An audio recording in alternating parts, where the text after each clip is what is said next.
Welcome to Money on Tap.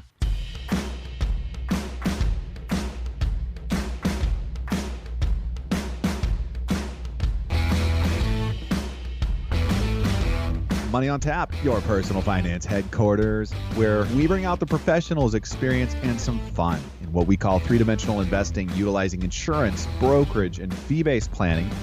That's what we do on this show. We look at all sides of the issues, and we bring a fully independent planning perspective to the table. It's Money on Tap's insightful Summer Sector Series, diving into the hottest investing sectors for the season. Each week exploring a different high-growth industry, analyzing major players, market trends, and emerging opportunities, with expert guidance to make smart investments all summer long. On this week's program, Prescription for Your Portfolio, the healthcare sector. Your summer school session starts now.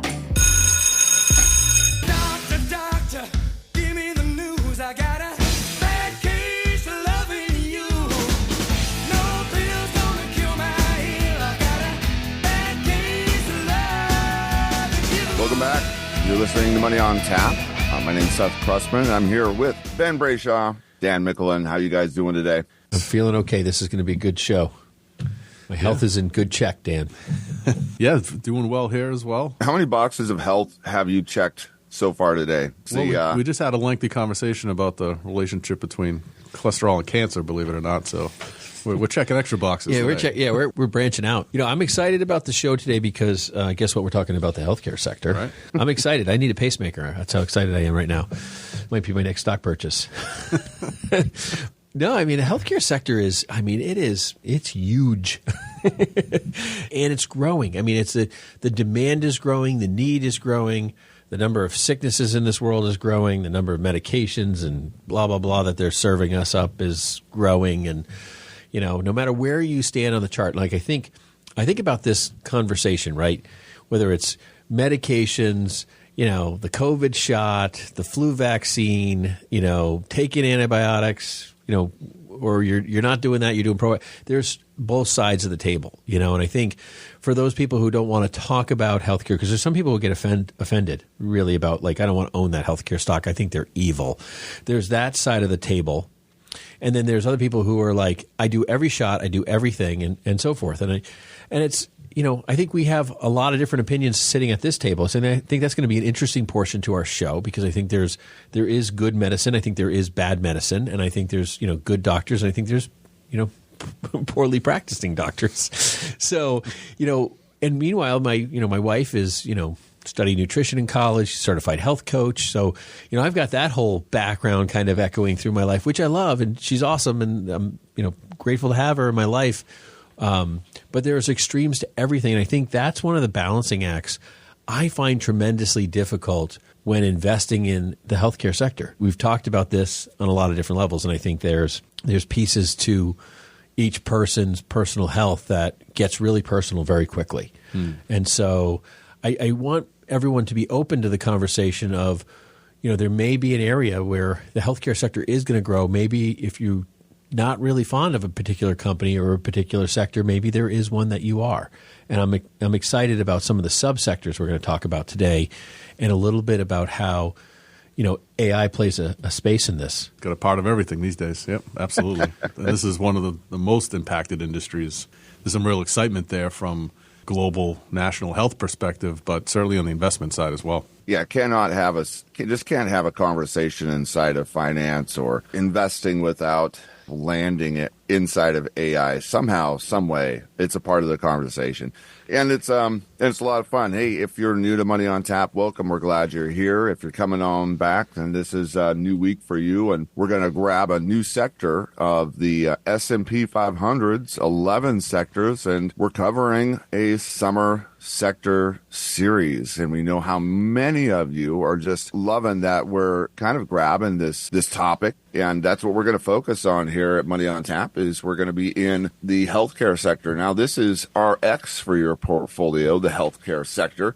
Before we do that, we do like to go ahead and get into money in the news. But before we do that, I want to make sure that you know how you can get a hold of us at 855-226-8551 or info@yourmoneyontap.com, because there's going to be conversations here that you're going to want to continue and get deeper into with us, with your team, as you're building your finances and building your plan or continuing to grow in terms of your depth and understanding inside of finance. And some of you have been so generous with us and ask us throughout the week, hey, what you're doing, we love it. We want to support you. What can we do? There's really an opportunity for all of us to be generous here with the people that we love and care about. That's grabbing Money on Tap in the podcast world, sharing it with your friends. I mean, whether you're grabbing this episode and you're posting it on your social media, or you're going and you're finding us on Instagram and you're following us and liking us there, those are all big helps for us. We love that you're able to grab it on Spotify or the Apple Podcast world and even leave us a review there. And when you do that, it's immediate, and we get to send you out some Money on Tap gear. If you're one of those people that has a t-shirt, or I want to give it away. I mean, there's lots of different stuff that we have fun giving to you as you're giving to us. I don't want to ruin the surprise of it all, but that's a lot of fun that we get to send you out some really cool stuff. And with that, it is time for Money in the News.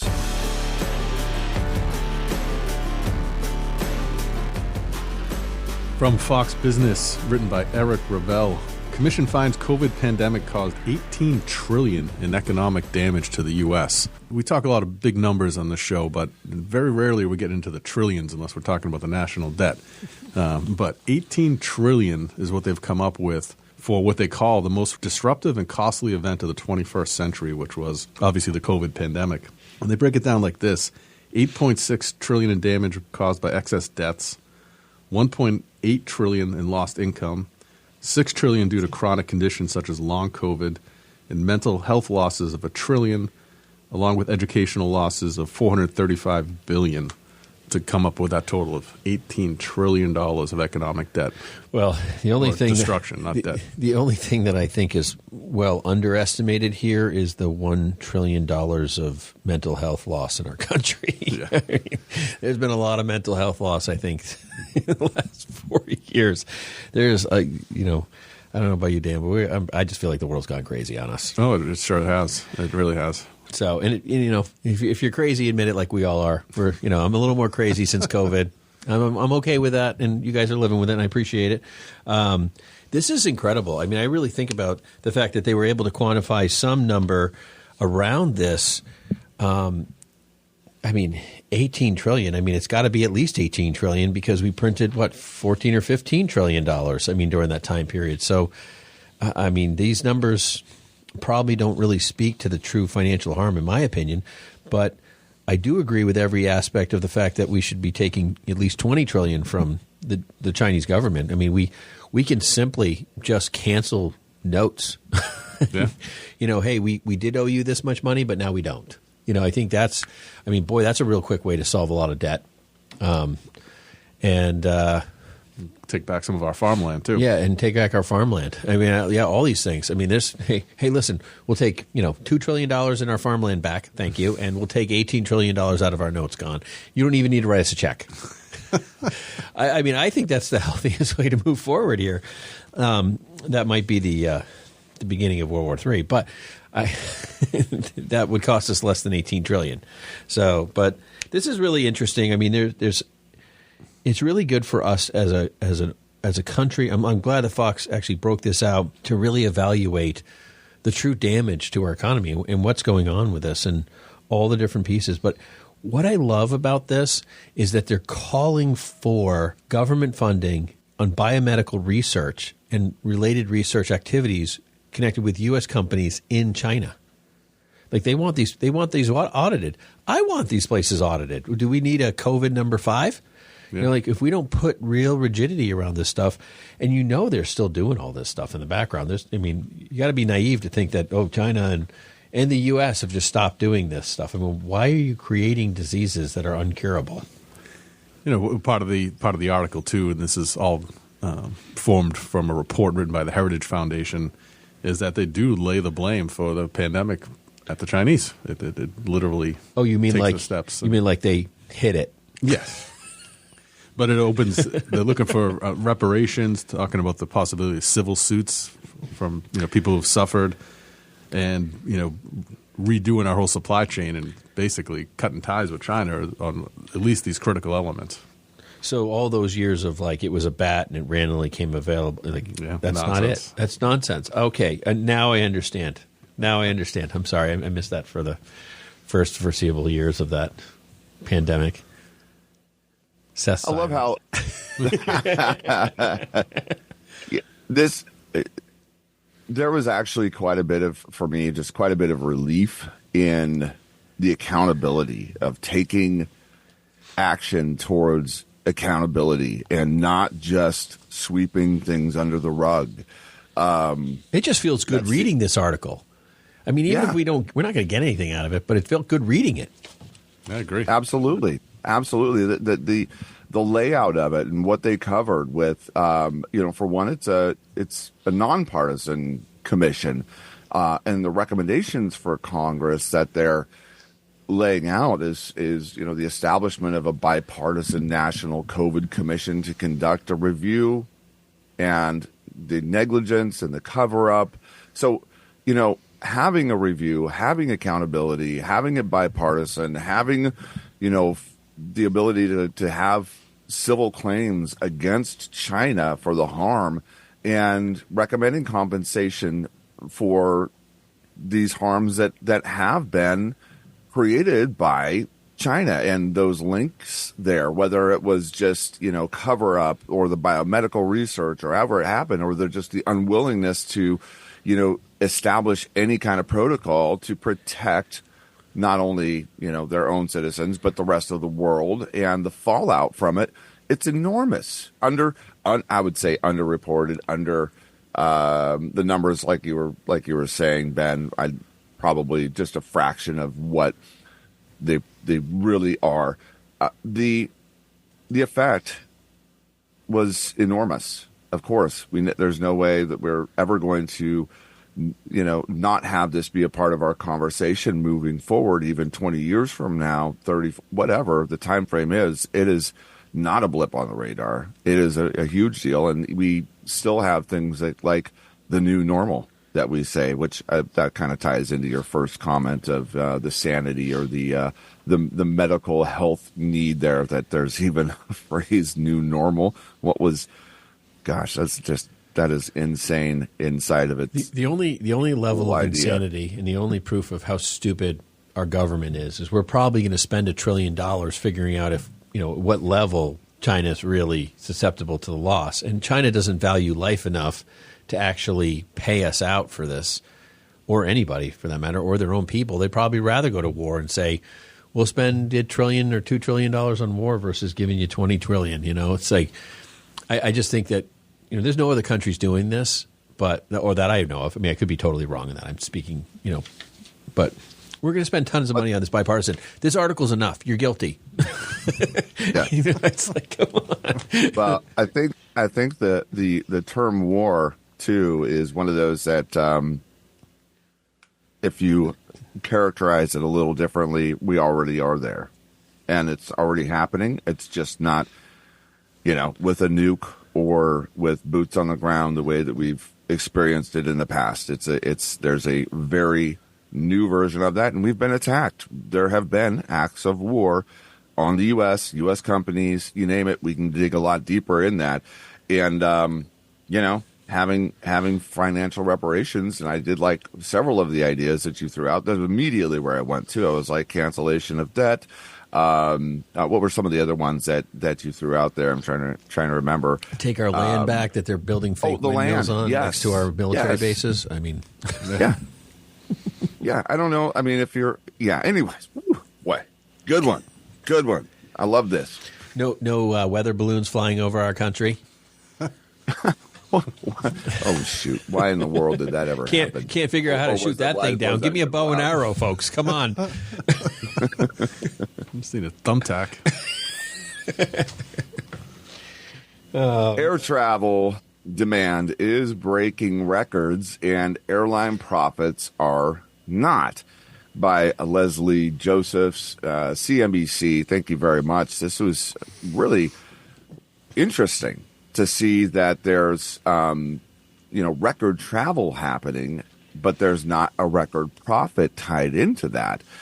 And the airlines are such a interesting business in themselves, whether we're talking about Boeing and, gosh, the article that we covered there, those are probably most of the headlines that we're seeing over the week is around Boeing and the whether it's a criminal or civil kind of a suit, or it's a bargain that's being made in that department. But that's not even a part of what this is saying. That's really the article goes into higher payroll and other expenses that are eating into profits, and that's despite having just massive travel demand. And what was it, 3 million in one day was the new record that they set, and that's 3 million people. Well, it's less than the number of people Boeing had killed, so that's more, sorry. No, I just joking around with Dan. I was like, Boeing's fine is like half the fine that Trump paid for, supposedly reporting twice as much square footage in his apartment or something. 450, 48, whatever, $billion. 400 something million. Yeah. And they're paying $254 million and 2 people are dead. I mean, come on. What's going on? Okay, Boeing, you're in bad form here. So, this is really interesting that this many people are traveling, but it is the cost. The cost to run everything across the board is more expensive. And I think the fact that people are traveling, it's still, in my opinion, a very much, delayed. People are like, I just want to get out, because everyone's like, when's the next pandemic? When am I not going to be able to do this again? Let's take these trips before we can't. These are conversations I hear constantly. I don't know about you, Dan, but clients tell me it. My wife says it. We should do stuff before we can ever go travel again. Yeah, people are anxious to go, and the numbers support that. Seth, you made the point. There was last Sunday, 3 million people flew in the United States domestically, which is absolutely incredible. July to July, when you take a kind of a year-by-year look, air travel's up 6%, which is substantial when you think about how many people we're talking about here. But still, the airlines, with the exception of a few outliers, are really struggling to perform in the stock market sense and turn a profit in just a simple business sense. But Delta and United are the two airlines that have been, at least stock-wise, up this year and doing okay. But the airline index overall is down 19% for the year versus the S&P 500 is up 16%. So they are seriously missing the mark. They have waiting lists at national parks now. You have to schedule your trip and everything else. And well, not all of them, but there's a number of them I've heard. Like you can't just show up at the national park and expect to get in anymore. Yeah, there's a lot of people traveling. A lot of the parks here that we used to be able to just go into anytime we wanted to, park and go for a hike, see the waterfall. Yeah, you have to set a reservation for that stuff now. It has been very different if you're traveling those kind of parks and those kind of taking those kind of trips. You guys, that's it for Money in the News, because we've got RX for your portfolio, the healthcare sector, coming up next. You're listening to Money on Tap. You can reach us at 855-226-8551 or info@yourmoneyontap.com. Don't go anywhere. We'll be right back. Hello, everyone. This is Dan Mickle on Brayshaw Financial Group. Are you looking for professional guidance to kickstart your investing journey? Look no further. Brayshaw Financial Advisors are here to help. Our team of experts will provide you personalized advice tailored to your financial goals. Visit us at BrayshawFinancial.com today and schedule your free consultation. Brayshaw Financial, investing made easy. Thank you for joining us for Money on Tap. You can reach us at 855-226-8551 or email us at info@yourmoneyontap.com. And now, more of this week's show with Ben, Seth, and Dan.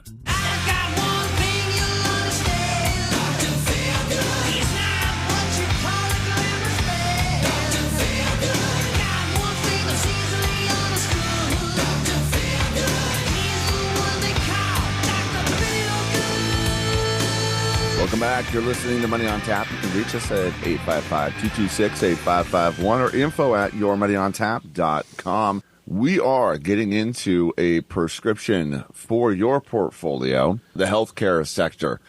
This sector covers an enormous space inside of the S&P 500, second only to technology. But to give you some idea where that lands, it's about half the size of technology. And if you're wanting to dive more into that, you can go back a few episodes and grab that. It was the first of our summer sector series that we launched. And inside of that sector, there's going to be so many different stories that, for one, are going to impact you, and two, are going to give you an opportunity to have tremendous growth if that's the possibility there for you inside of a portfolio. And as well, it could have the opposite effect too if you're just not understanding how to invest inside of this sector as well. And some of the biggest tickers, and those tickers that we talk about, are inside of the healthcare sector. These are ways that you can invest. And if you were to grab, for instance, and go research XLV, that would be a Spider Select Healthcare Fund, and that's an ETF, and that's a very broad healthcare sector ETF. Then there's the Vanguard version, the VHT. And then if you wanted to get into more of the biotechnology and start to trim down into more of a subsector inside of this space, that would be the IBB. There's a couple others here, which are the XBI, that's a spider version of the IBB, and then the IHI, which is more like medical devices. And that's not, those are just a few of the biggest tickers out there that you would find inside of ETFs covering this space. And one of the things that you'll find, though, is that so many of these investments are not going to be identical. And sometimes there's going to be the healthcare sector overall that's doing wonderful, and some of these other subsectors that are not. So one of the goals I think we have here for you is just kind of, we're going to roll back a little bit more of the opportunities here, trying to identify some of those with you and explain a little bit more of what are some of the push to pull, the drivers in this sector as a whole. But gosh, it is a really fun sector for us to get into with you guys. Yeah, when you think about kind of the history of the sector, this is when we broke down this statistic for the last sector that we dove into. Going back about 20 years, it made up about 8% of the weight of the S&P 500. Now it's up to 14%. So it's one of the few sectors, along with technology, obviously, that's growing at a substantial clip. Many of the other sectors have maintained relative weighting, over that 20-year period, or pretty close to it, within a point or two. But second to technology, healthcare was the biggest mover, in that space and over those years, which is, I think, something substantial. And we talk about this often when we're sitting with clients, Ben and Seth, the baby boomers, right? You never go wrong betting on that generation or investing in what they're going to need next. And as they're aging, healthcare is right at the top of that list.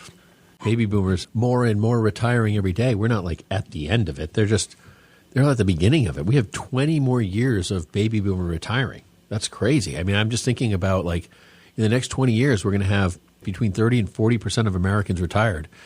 We're at 15-ish% now or something like that. It used to be 5% back in the early 2000s. We are an aging country, and it's a concerning issue on a lot of levels. Just from our protecting our country, and the demand for healthcare is going to grow.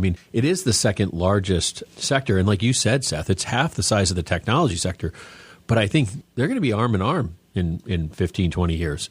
There's not much that's stopping the healthcare sector demand. It's like I was joking around earlier, like, we're not diabetics today, but some of us will be, there's a lot of people coming down the road that are totally healthy, but their bodies are going to start to fail in higher capacity levels that are going to need more medical attention. That's, pacemakers, valve replacements in their heart. They're going to need diabetic medication. They're going to need, heart medication. They're going to need heart transplants. They're going to need, new hips and new knees. Like, the number of people I know that are getting new knees is unbelievable. I shouldn't, and it doesn't matter how old you are. These knees last for like a really long time. I'm like, maybe I should just, beat everybody to it. I don't know, and run out of knees here in this country.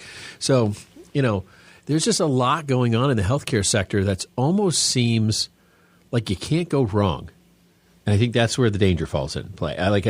There's so many different pieces that say invest, invest, invest. And I do think that there's that option, but there are a lot of potential pitfalls that we could see happen in the healthcare sector that could really change things. And I think we should talk about some of the trends. We're going to get into that, and both positive and negatives. But there's a lot ahead of us. Some of the makeup here inside of this sector is drug manufacturers, and that's around 35%. Healthcare plans is about 13%. Medical devices that Ben was rattling off several. If you haven't gotten a knee, apparently it's that time, because there's it's incredible how that technology and that has become just almost a commonplace piece where, I talked to several people too. It's like, what are you doing? Oh, I'm going down to such and such because they're, giving me a new knee. And then next month I'm going to go get the next one. And, or the hip. Yeah, those two. I heard that the hip's actually an easier surgery than the knee. I don't know why. I've heard the same, and several people that we talked to have had both of theirs done, and it's given them a new lease on life. And so thank God that's a technology that's available and where it's at right now too. We mentioned biotechnology, that's around 12%. Then we get into diagnostics research at around 11%, medical instruments. Then these start to kind of taper off from here, but there's medical instruments, medical care facilities, drug manufacturers, medical distribution, health information service, and pharmaceutical retailers is kind of the final of all of those. And I think one of the things that we're going to continue to see is not only the growth, but we're going to see some of those subsectors take over, especially as this aging population and the needs of the aging population changes here. Yeah, we talked about these, this aging population. That is, kind of the one big positive trend. You've got a lot of people who are going to need a lot of services.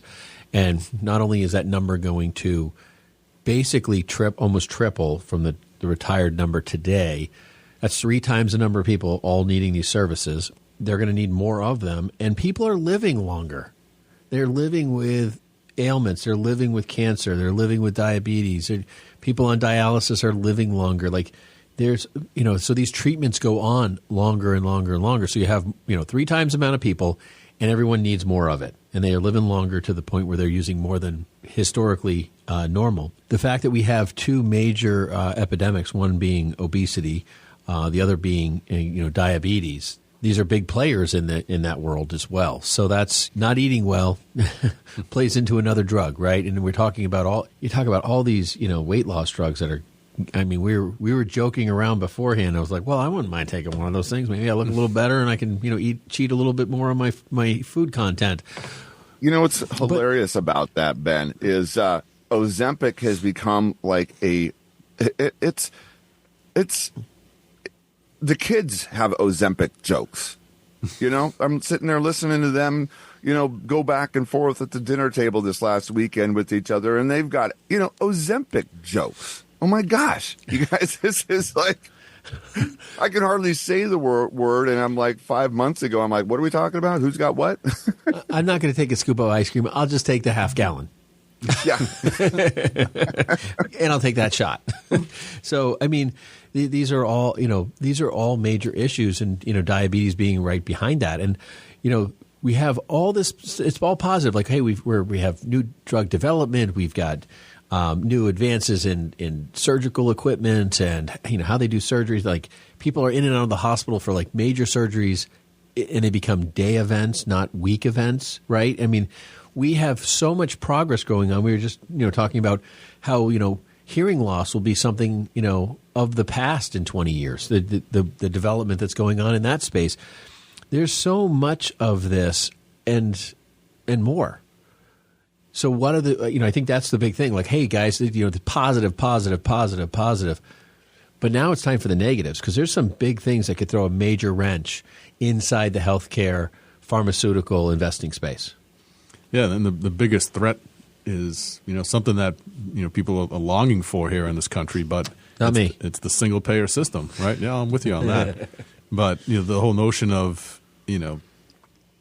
Medicare for all and having our government fully fund medical costs is a massive threat to these private industries and these businesses. I mean, that's talk about an absolute nightmare in a billing scenario. I mean, trying to negotiate with the government over every single thing.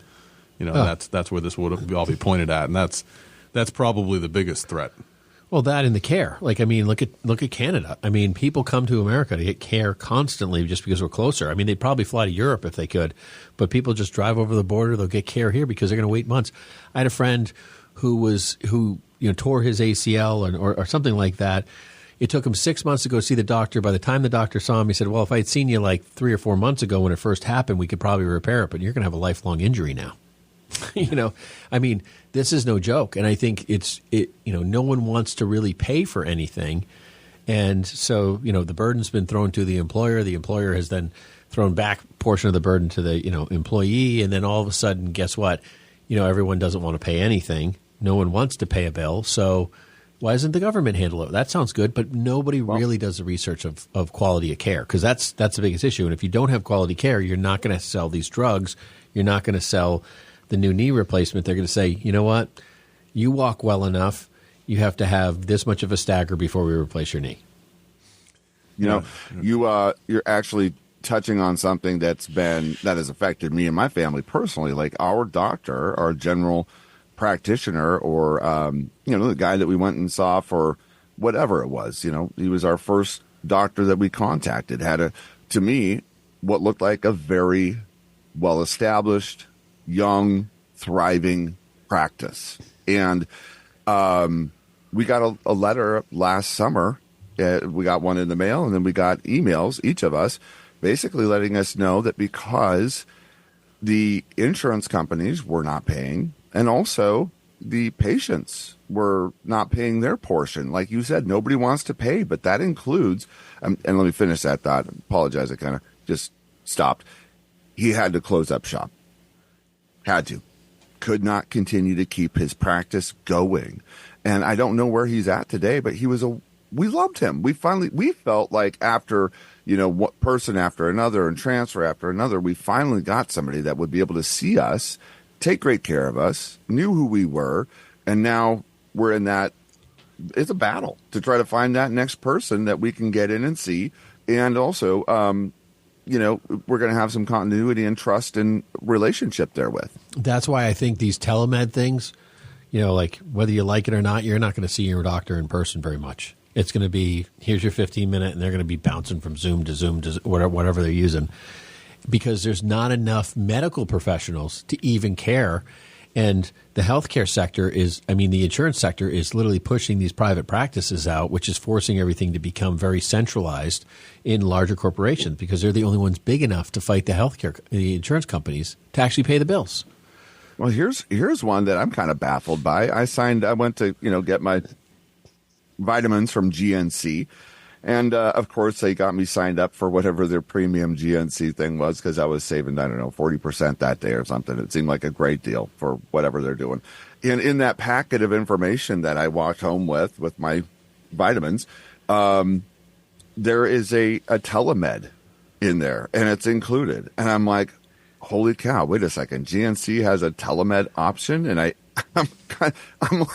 I'm baffled by this. Like, do I trust that relationship now? Is that who's going to actually provide the advice I need over the phone to take care of the things that might be major? I love the fact that he said he walked home from GNC. Like, how healthy could you possibly be? I mean, I'll Seth, take it. You didn't drive home from GNC. It's like you walked the 25 miles. From store to store. Well, the question is, why weren't you running, Seth? Yeah, why weren't you running? Frankly, my home is. I can't afford health care anymore. How heavy were those vitamins? Were my they vehicle, and I live in the parking lot, so that's as far as I had to go. I walked home from GNC. Oh man. Well, I think this national healthcare system fear is going to happen to us at some point, or some version of this, which really kills the capitalistic viewpoint of like finding the right man.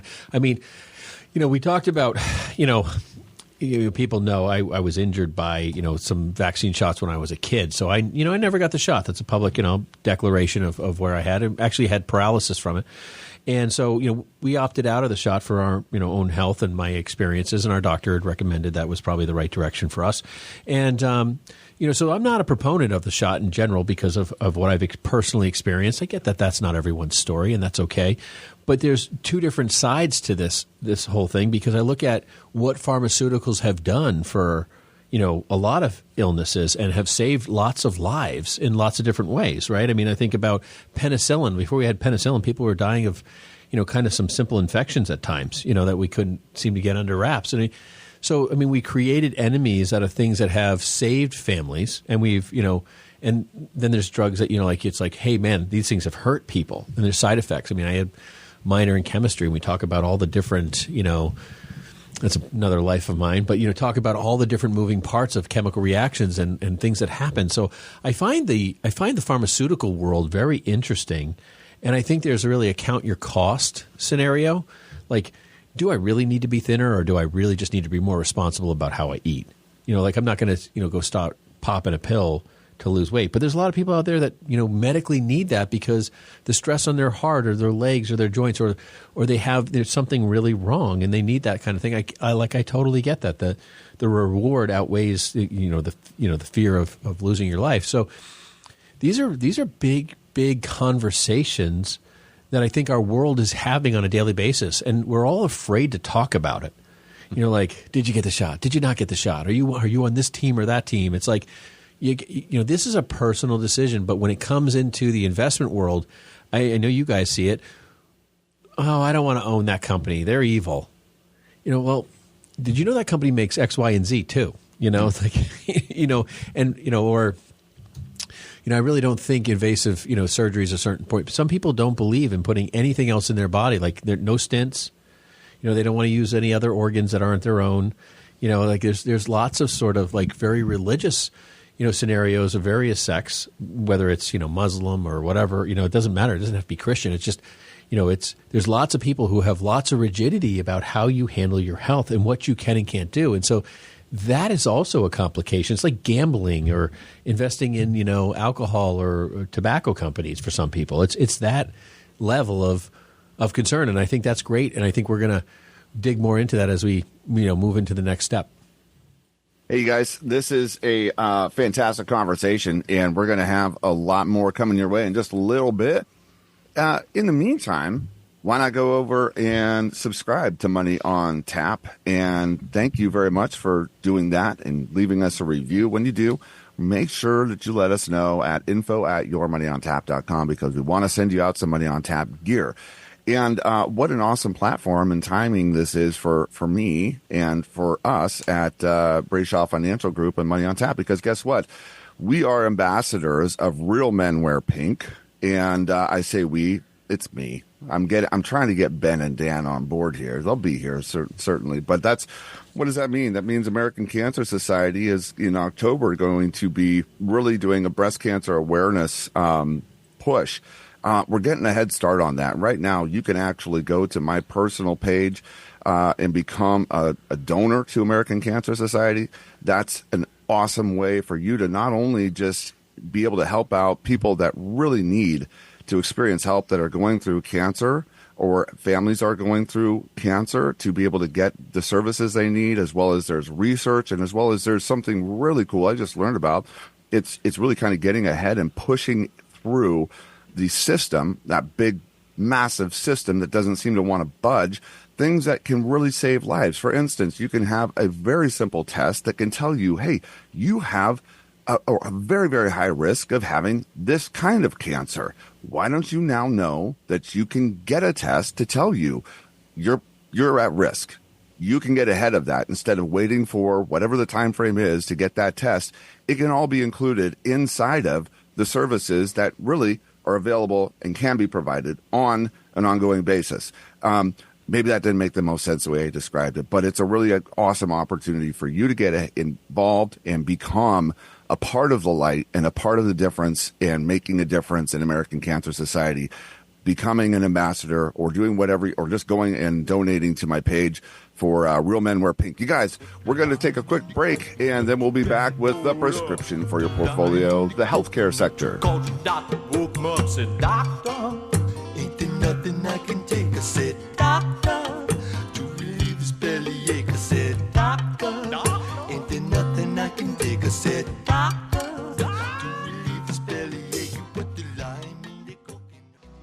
Hey guys, Seth Krussman with Brayshaw Financial Group. Are you ready to take control of your financial future? Look no further than Brayshaw Financial Group. Our team of experienced advisors is dedicated to helping beginners like you build wealth through smart investing strategies.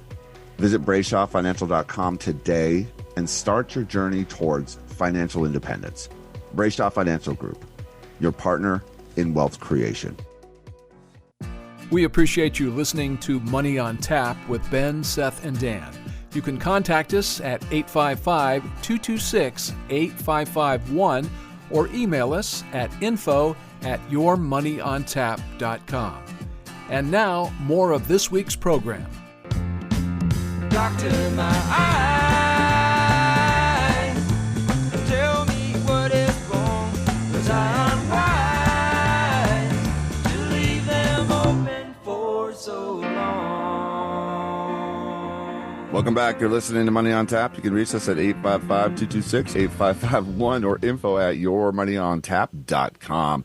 Yes, we are in prescription for your portfolio, the healthcare sector. And gosh, we had so much fun on that last segment, just kind of talking about personal stories and the opportunities and the challenges that we find inside of the healthcare investment world. And there are a ton of opportunities. And I think that's one of the things that really makes it so exciting for us to see, is because there is so much growth. And, there's, not only growth in terms of the supply and the demand story with the aging population, but there's also growth because technology is like right there it's like hand in hand. Healthcare is pushing technology and the limits of technology, as well as tech is involved in a way with healthcare that they just cannot. They work together so beautifully. There are lots of different subsectors inside of this. And Dan, you're going to go ahead and get us into some of what those are and how that may play out. I think one of them that I'm just going to go ahead and throw out there that a lot of people kind of forget about. And what I love about this, when they see it, is the lights kind of go on and they get it. And that's how real estate can be married inside of the healthcare sector as well. And especially when we have this aging population that's pushing through, and how critical that real estate is for them to be able to transition and care for the needs that are increasing. But the other side of that as well is that the healthcare is getting so darn good that when my mother-in-law this last week went into the hospital and got 4 stints, got it in, it was 4th of July weekend or everything's going great. Couldn't get from one campsite to the other. And then she gets into the hospital and boom, she's got, 4 stints and she's walking out the next day. There sometimes isn't as much of a need for the real estate inside of this as well. They certainly do turn you out of these places really quick these days, but there is always seemingly someone else looking for that room and on the way in. So it's the real estate is certainly a play here, and there's no doubt that these facilities and all the equipment required and the steady flow of patients. I mean, there's a lot of buildings that are part of this, and that certainly is kind of a sliver of the sector you can find a way to get invested in and of itself. You can uniquely invest in medical real estate, fairly easily. But the other sectors, the other subsectors that are able to be kind of dissected and invested in, on their own right, is in the insurance space, medical facilities. Then there's the medical devices and suppliers, everything from the surgical tools to the rubber gloves to the pacemakers, the orthotics. I mean, really, that's a wide-ranging field there. And then there's 2 other we kind of lump into one, which is, the pharma and the biotech industry. So these are people, doing research and development, focusing on, medication specifically and how it interacts with the body. But that sector, kind of them all, has a bit of a unique threat. Medical devices as well. And we spoke about the political risks of the single-payer system, but those subsectors are, particularly exposed to regulatory risk, specifically the FDA. If you're out there building a product or developing a medicine and you go through these series of trials, we see this stuff all the time in the news about, trying to stay ahead of the next best pharma investment. all you hear about is clinical trials, phase 1, phase 2, phase 3. Well, if they don't get that FDA stamp in the end, then that's a massive loss. That's why they buy them off. Yeah, well, some way it's got to work. Yeah, you know what? You won't pass it. I'll give you $1 million. I'll give you 10 million. I'll give you 100 million.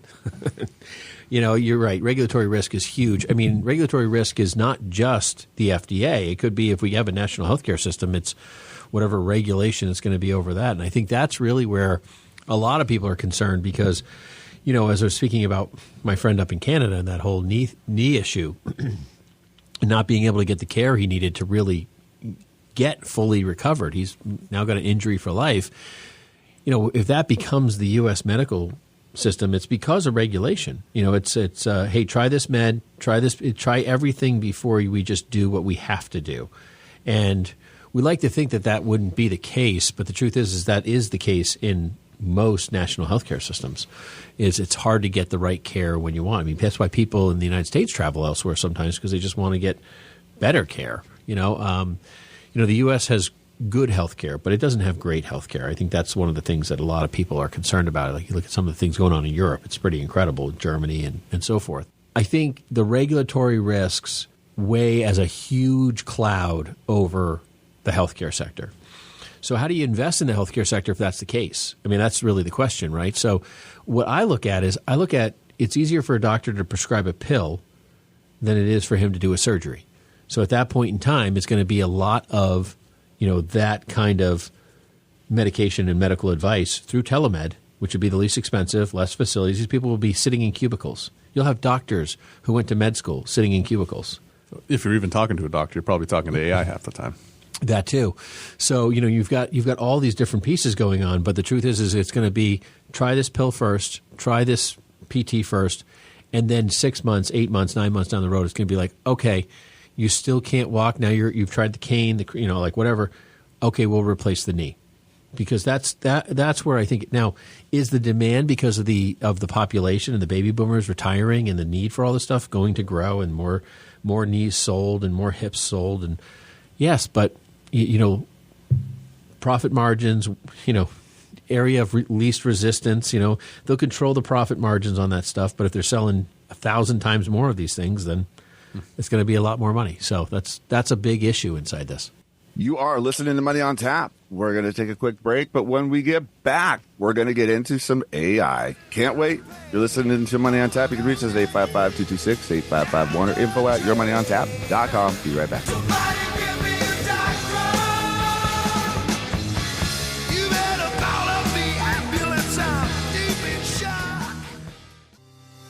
Are you looking for personalized guidance to kickstart your investing journey? Look no further. Brayshaw Financial Group and our planners are here to help. Our team of experts will provide personalized advice tailored to your financial goals. Visit BrayshawFinancial.com today to schedule your free consultation. Brayshaw Financial, investing made easy. You can reach us at 855-226-8551 or email us at info@yourmoneyontap.com. And now, more Money on Tap with Ben, Seth, and Dan. Doctor, feel good. That man takes care of all of my pains and my ills. His name is Dr. Feel Good. Welcome back. You're listening to Money on Tap. You can reach us at 855-226-8551 or info@yourmoneyontap.com. Yeah, we are talking about the prescription for your portfolio, the healthcare sector. It is the booming industry inside of the healthcare landscape. And with that, we could not pass up an opportunity to talk about the AI revolution. Revolution, you know what I mean. The role of artificial intelligence in healthcare and how this is really redefining landscape inside of and transforming the landscape inside of drug discovery and development, medical imaging, analysis, diagnostics, personalized medicine, and patient care. The benefits are numerous, and it's going to be just awesome to see what happens here. And, just this last week, I was actually listening to a podcast Imagine that, podcasters going out and listening to podcasts. And the guy that I loved was Jay Shetty. He's On Purpose is his podcast, and he interviewed Naveen Jain, somebody I'm not even familiar with, but it was awesome. What he was talking about is a way to dig in, and using AI to dig into understanding the microbiome and your genetics and what kind of a difference that makes, so that you can get really granular and take a test and know what supplements you need, what foods to stay away from, really hacking that code. And this is a part of that AI journey and the healthcare journey for us moving forward, is to be able to step aside and not have to just wait for the doctor to diagnose or prescribe. Yeah, and there's a couple of real players in the AI healthcare space. Some companies that have chosen to make major investments there. And there's a couple that we want to kind of talk about and highlight here. One of them is Intuitive Surgical, who is using AI tools to develop essentially robots to perform surgeries, right? So they're very heavily investing in the hardware technical end of this to have these devices be the ones actually conducting the surgeries at times. And that's I got to ask, do you feel safer with that? It's basic surgery. Yeah, I don't know which exact ones they're getting into here, but yeah, I would probably not want to be told that till I came out, If you come out. Yeah. But that's ticker ISRG. Don't give me any authority over that, Dan. I've unplugged that robot. Ben is not my power of attorney.